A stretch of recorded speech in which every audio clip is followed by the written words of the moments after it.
It's 109. It's hot.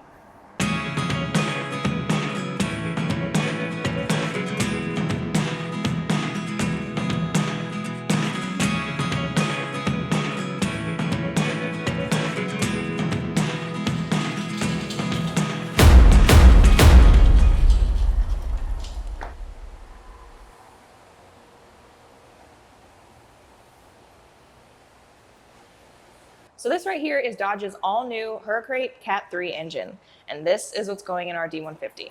It's a twin-turbo inline 6, so it's a little different than what we're used to seeing from Dodge, but honestly, it's really cool. It's 550 horsepower straight out of the crate and 530 foot-pounds of torque, so it's pretty rowdy. Yeah, and comparatively, the 5.7 Hemi, I believe, makes 395, 400 horsepower, so it's quite literally about 150 more horsepower. So truthfully, this thing going in this truck is going to be a ripper. The engine that came out is lucky to make 100 horsepower. So honestly, it should be a lot of fun.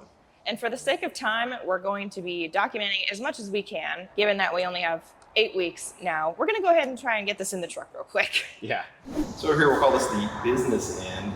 You have two Garrett GT20Z turbos, I believe is what they are. They say it's a 5448. It's a really cool setup. They're actually e-wastegate, so this is new for me. Again, we're used to dealing with old garbage, so modern tech's pretty slick, but it uses an actual servo motor on the actuator arm to regulate boost. So the computer is controlling everything as far as that goes, whether it's, open, close, spool up.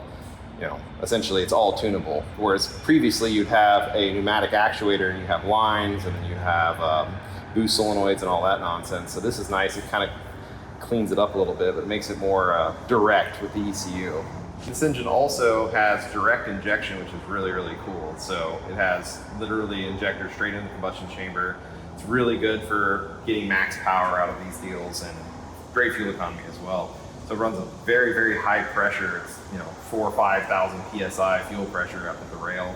And it's dual variable valve timing, intake and exhaust, which is great for tuning. Helps again with spooling up the turbos. You can change the overlap dynamically on command. And then if you get over on this side, you'll see the water to air intercooler, which is slick, because again, it's all incorporated in here.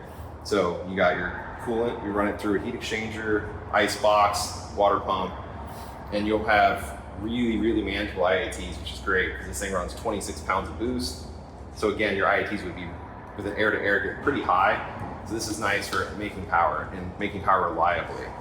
Another cool thing about this engine that I like is if you look down here, you'll see it has cross bolt mains. And essentially all that is an added bolt on the main structure. So it just adds a lot of strength. And you can tell that they spent a lot of time with R&D on this block, making sure it's very strong. And supposedly these things are rated up for upwards of 1,000 horsepower. So I guess eventually we will see how true that is.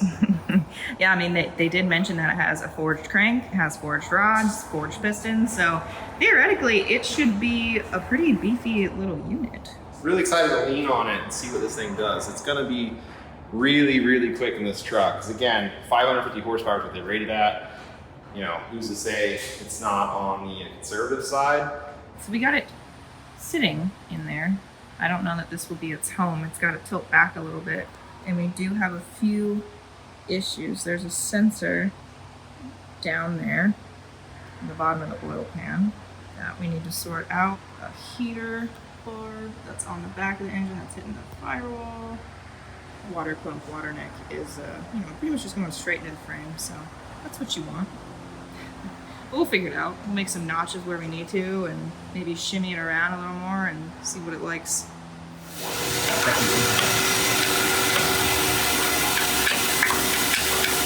We had to notch the front crossmember to fit this oil pan, and when I pulled the lid off, you would not believe how much clay we found up in here. I've been scraping it with a screwdriver and vacuuming for the past 5 minutes. Got the engine back in, obviously, doing a little test fit, and you can see how close this thing is. But this little sensor on the bottom of the pan creates a big, big interference. But everything's looking pretty good. We had to notch the frame on the front for the water pump outlet.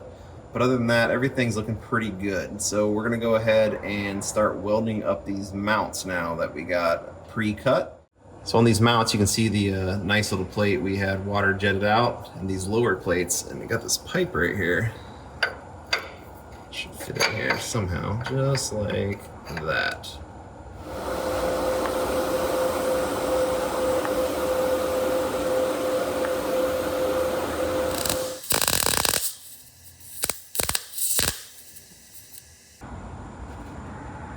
Hey.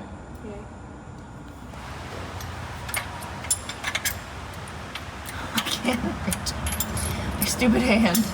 I'm a strong man. Hand it to you this way if I was nice. If. If. Hey.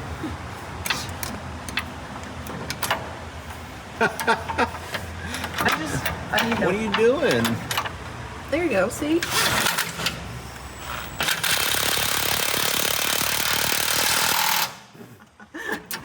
No. We got it. Nailed it. Now we officially have a Hurricane mounted in our D150. It's a Cat 3. 3 cats? You know, hibachi's really good, but the problem is, it makes my size not good. Oh. I don't fit under here very well. What do you mean? It's just a press fit. Once we get these mounts on here, we can actually secure the engine to the truck, so we can actually put it up in the air on the lift and work like civilized people or something. Can you like hold this? Can you reach that? Can I reach it? That's not. Yeah. Cool.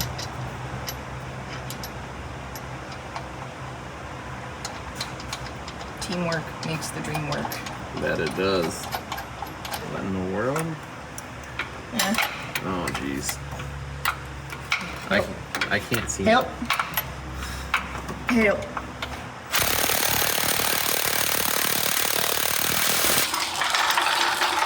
There it is. Officially bolted in the truck. No, there's actually Yeah, it's actually a lot of room. There's so much room here in the front. Yeah. You could fit the radiator with no problems at all. Yeah. And if you look over here, the water neck. Oh yeah. Yeah. We kind of crudely trimmed out a bit of the top wedge of the frame here for the water neck. We're gonna clean that up a little bit. And now we get to the fun stuff. Yeah. When does the fun stuff start? What is that schedule? I'll have to pencil that in. All right, so we finally got the truck up in the air. Everything's mounted now. Got the trans mount done. Sits in there pretty good. Motor mounts are mounted. Mounted. Mounted. Motor are mounted. The pan's not much lower than cross member there. Transmission sits pretty good in there, which is great because even though this is an inline 6, it's massive. We had to get it pretty low just because the room above the transmission is very minimal. So Yeah. we didn't want to have to cut the whole floor out, put a trans tunnel in it. So we did what we could. Plus we wanted to keep the center of gravity as low as possible. But yeah, you can see more now that the truck's up in the air where we cut the crossmember out. And again, we're gonna come back in and box this all in, so don't worry about that. Get most of our mock-up done, probably make the exhaust and a few other things. And once we're done with that, we're gonna pull everything back out and then yeah, we'll go ahead and do final assembly after that. We went ahead and pulled the engine out so we can get the subframe boxed in, but now that it's out, you can actually see these motor mounts up close and personal, and they came out pretty good. Definitely pretty happy with those. The nice thing is this thing being an inline 6, that solid mount's not gonna cause much vibration. So boxing in the subframe's not super exciting. We're gonna go ahead and wrap this video up. But going forward, we're gonna be doing a little mini restoration on the truck. We're gonna be fixing the caved in bedside, fixing some rust, replacing some front end pieces, and all that fun stuff. But thanks for watching, and we'll see you next time.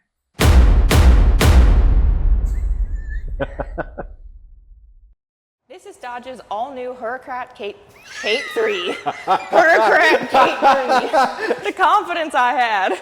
Oh, yeah.